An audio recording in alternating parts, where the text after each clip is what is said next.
Bom, eu fiquei de ver para vocês esse Lé, não encontrei nada. Eu acho que continua sendo o Lé, é o tá aí nosso. Tá aí, é isso aí. Vamos lá. 113.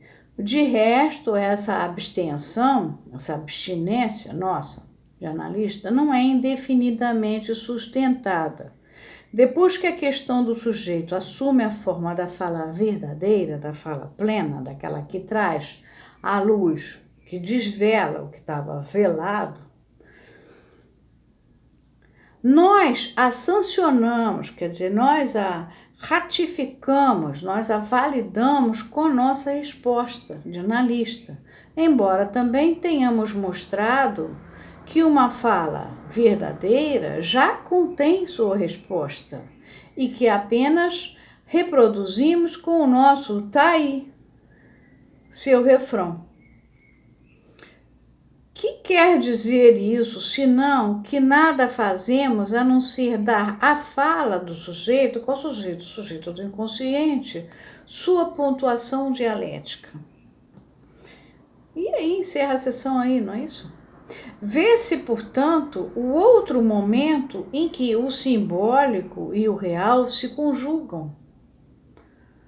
Por quê? Porque ali apareceu um menos B mais ou menos, raiz de B2 menos 4AC sobre 2A do sujeito.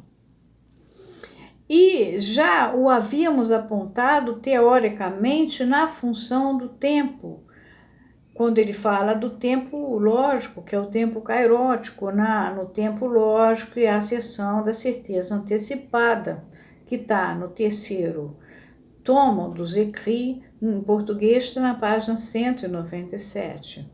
O que merece que nos detenhamos por um momento nos efeitos técnicos do tempo. Eu já falei desse artigo, não vou falar agora. Leiam. O tempo desempenha seu papel na técnica em diversas incidências, olha só. Ele se apresenta inicialmente durante a análise total e implica o sentido a ser dado ao término da análise, que é a questão prévia à dos signos, das marcas de seu fim. Tocaremos no problema da fixação de seu prazo, de seu término, desse tempo, entre aspas, prazo aí, porque depois vamos esclarecer melhor. Mas está claro desde já que essa duração só pode ser antecipada para o sujeito como indefinida. Eu fiz um trabalho no campo freudiano, quando eu era do corte freudiano, e ele foi publicado, chamado O Camelo, o Leão e a Criança. Eu tirei das 3 metamorfoses do espírito do Nietzsche. E eu mostro que o sujeito, quando vem para análise, ele chega como um camelão, todo carregado, né? E a transferência nessa ocasião é de sentido.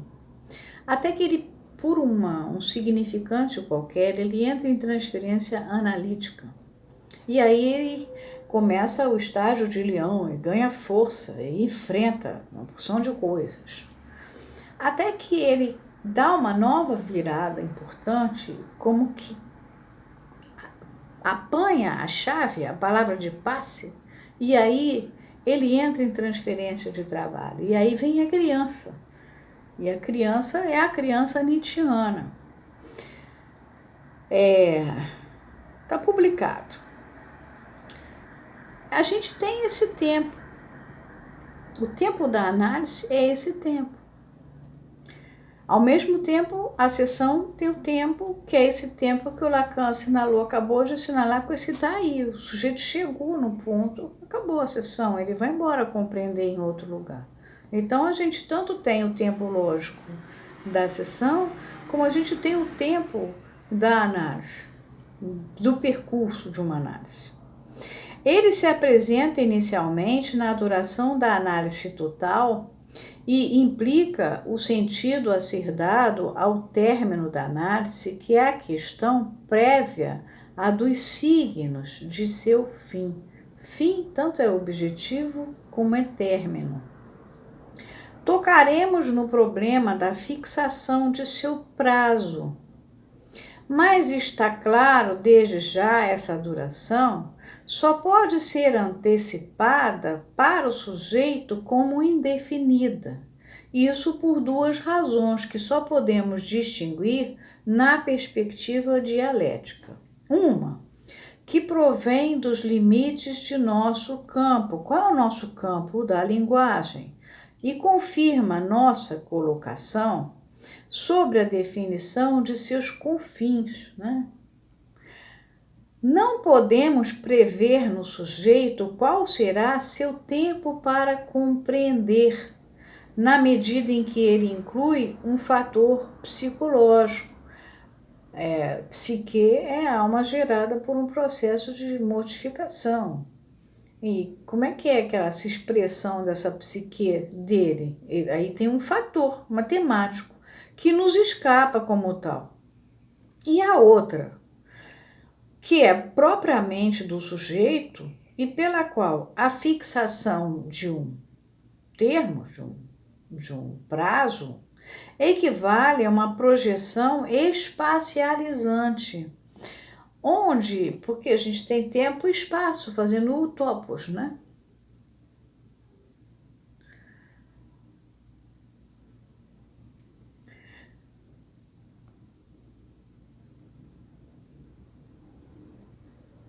Onde ele já encontra desde logo alienado para si mesmo, onde ele já está alienado por si mesmo. Por quê? Porque aconteceu lá no estádio do espelho, quando surgiu o je, não é? O eu, o sujeito do inconsciente. Já que o prazo de sua verdade, desse vir à luz dele, pode ser previsto,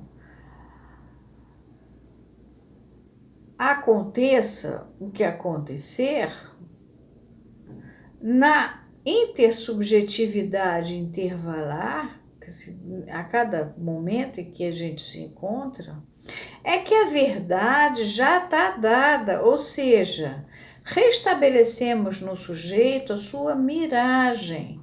Miragem é a fantasia, mas também a imagem especular lá do estádio do espelho.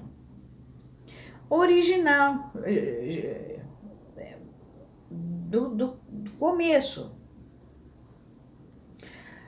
Na medida em que ele deposita em nós sua verdade, pela transferência, e em que, ao sancionar, quer dizer, ao ratificar, ao valorizar, ao validar isso com nossa autoridade de analista, instalamos sua análise numa aberração que será impossível corrigir em seus resultados.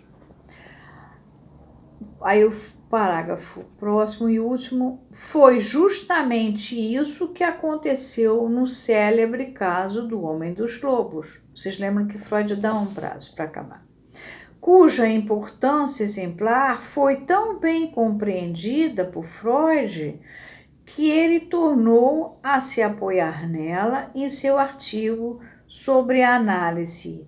Aqui está, finita ou infinita. Lacan também põe assim, só que na tradução do alemão é finita e infinita.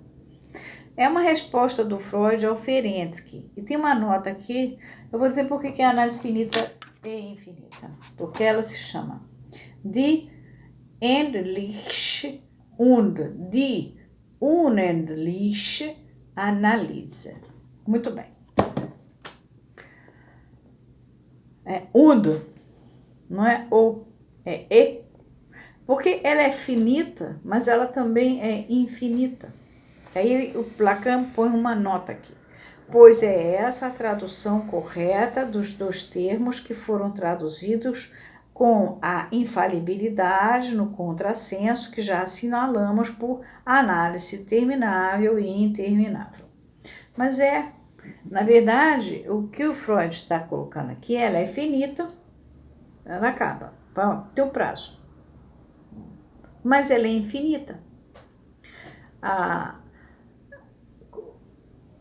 Tudo que foi tratado nessa análise, ela faz efeito.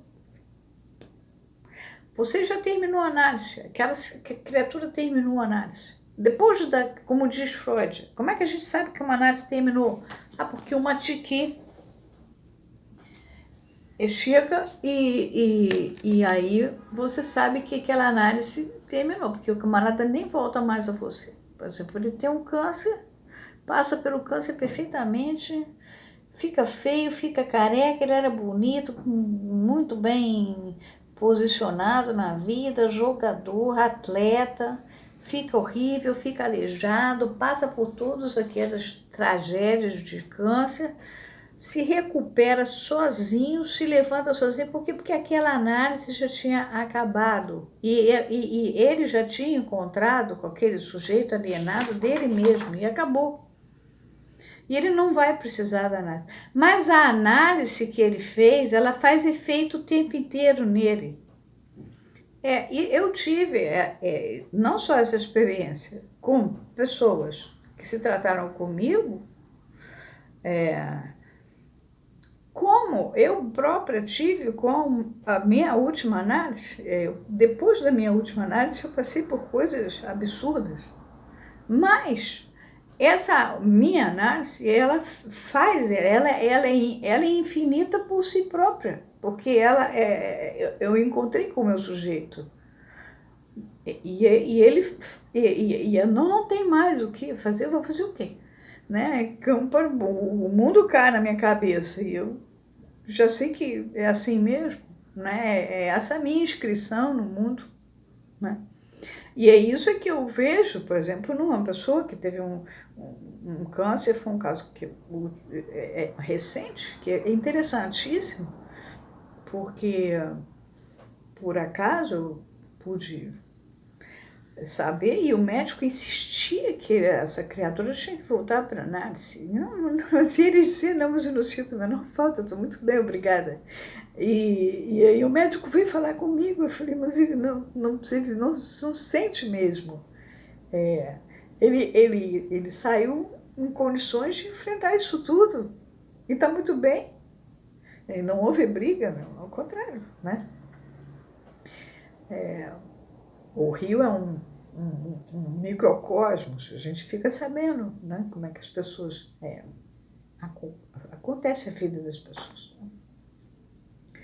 Então, existem casos que é o contrário, que, na verdade, a pessoa encerra por um tempo, porque o leão lá cresceu muito, acho que já deu tempo dela, era muito bom, daqui a pouco dá um... né? E ela, na verdade, estava fazendo um tempo de compreender, mas não tinha encerrado a análise. Volta. Eu tenho casos que fazem análise à prestação.